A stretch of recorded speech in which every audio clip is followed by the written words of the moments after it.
Now, the main event. Here is my Qur'an. It is printed in English and Arabic, so it's a completely legit official Qur'an.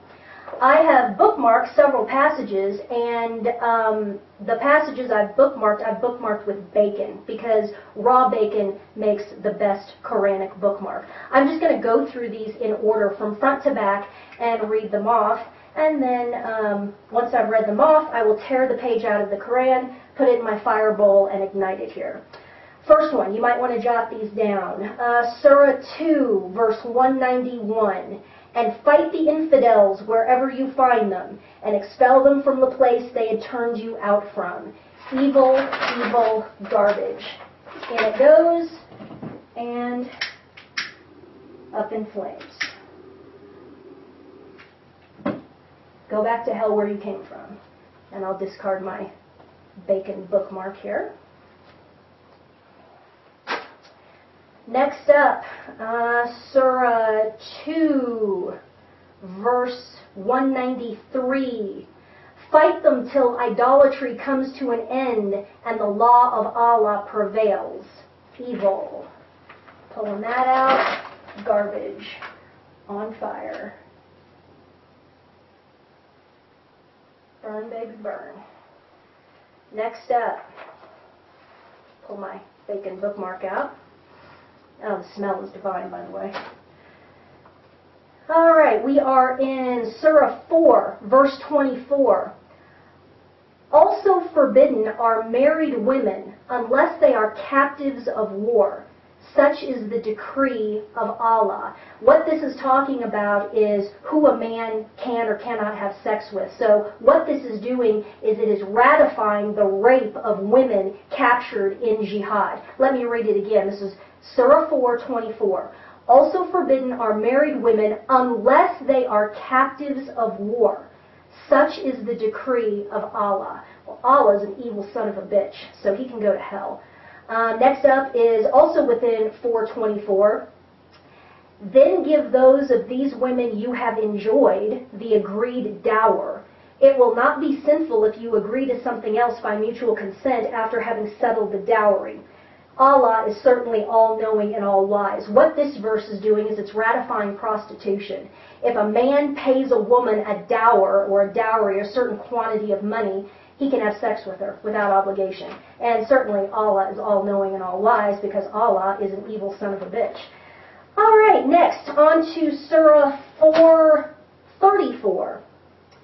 This is talking to a man who one of his many wives will not have sex with him willingly. This is 4:34.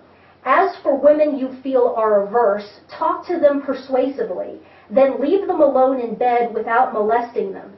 Then beat them and go to bed with them when they are willing. So this ratifies beating your wife if she won't have sex with you. Evil, evil, evil.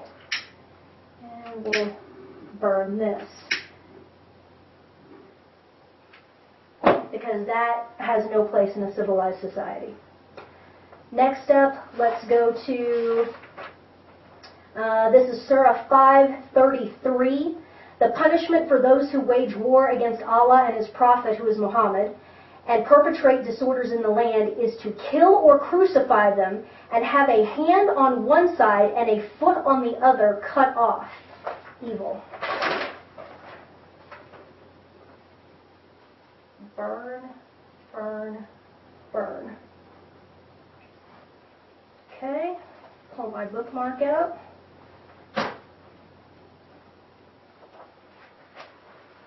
Next up, we're in Surah 8. This is 8:12. And Allah said to the angels, I am with you. Go and strengthen the faithful. I shall fill the hearts of infidels with terror. So smite them on their necks and every joint and incapacitate them. This is the call to beheading the infidels. This is where that all comes from. And it's evil. So we will burn that.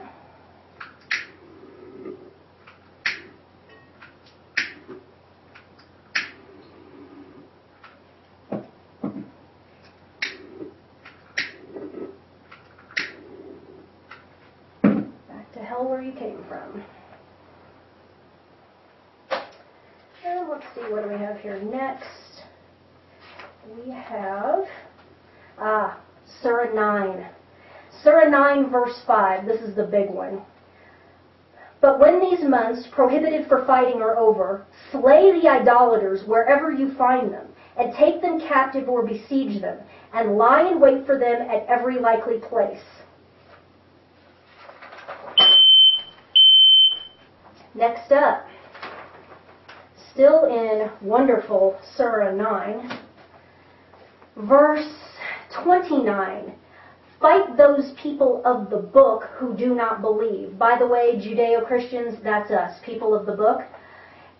Fight those people of the book who do not believe in Allah and the last day. Do not prohibit what Allah and His apostle have forbidden, nor accept divine law until all of them pay the jizya tax in submission. Evil. Not paying no frickin' tax. Burn, burn, burn. Next up, still in good old Surah 9, verse 80. Whether you plead forgiveness for them or not, Allah will not forgive them, even though you plead 70 times, for they disbelieved in Allah and His apostle, and Allah does not show transgressors the way. Evil.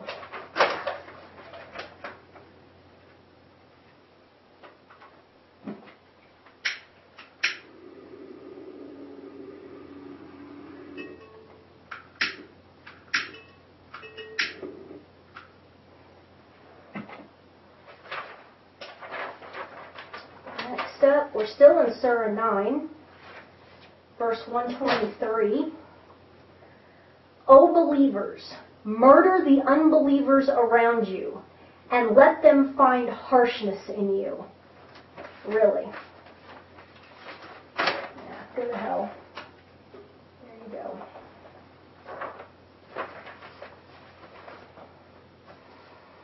Now we are in Surah 13, verse 42. Surely those who had gone before them did deceive, but Allah is all-deceiving, for He has knowledge of what each does. This is calling God a deceiver and a liar, which implies that really Allah's true identity is Satan. And I think we can all agree to that.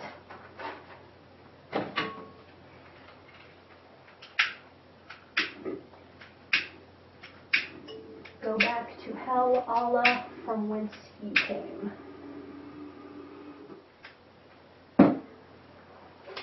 Next up, Surah 23, verse 1. The true believers will be successful who are humble in their service, who shun all frivolities, who strive for betterment, who guard their sex, except from their wives and women slaves of old. This ratifies concubinage. Evil. And we'll burn that.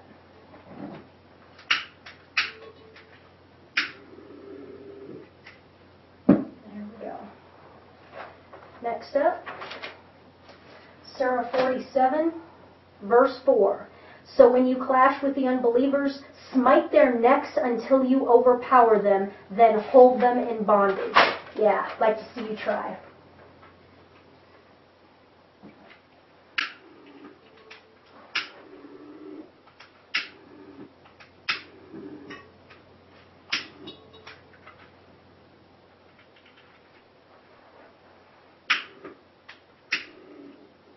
There we go. Next up, Surah 52, verse 24. This goes to man-boy sex, which is highly prized in Islam. This is again 52:24. And young boys, like pearls within their shells, will go around. There's all kinds of verses about this. It's twisted. And I'll be writing an essay on homosexuality and homosexual pedophilia and heterosexual pedophilia within Islam very, very shortly. because it's a cultural norm. Next up is Surah 56, verse 17. Again, boys of never-ending bloom will pass round to them cups and decanters. Never-ending bloom means never-ending pubescence. And that's what the Muslim man is taught to find sexually attractive, is prepubescent and pubescent boys. It's truly, truly disgusting. Most men, or most boys in Islamic culture do not escape their childhood without being anally and orally raped by men. And then they, in turn, perpetuate the cycle of sexual abuse. And most men in Islamic cultures are homosexuals / homosexual pedophiles. Now to Surah 65, divorce, 65:4. As for your women who have lost hope of menstruation, and in case you have doubt, the prescribed period of waiting for them is 3 months, as also for those who have not menstruated yet. What this is doing is ratifying sex with prepubescent girls. Let me read it again. As for your women who have lost hope of menstruation, that would be older women, and in case you have a doubt, the prescribed period of waiting for them is 3 months, as also for those who have not menstruated yet. So this is ratifying sex with girls who are, under 12, 13 years old, which is evil. There is no other word for that. It's evil. So we'll burn that. And then finally, last citation here is Surah 76, verse 19. And boys of everlasting youth will go about attending them. Looking at them, you would think that they were pearls dispersed. Again, young boys as sex objects. Disgusting. Filthy, evil, satanic, disgusting. The whole thing, front to back. I just picked out a few. Every single page has something like that. There's either ratification of rape, ratification of sex with boys, or violence, violence, violence, kill, maim, behead, show no mercy, blah, blah, blah. This is evil.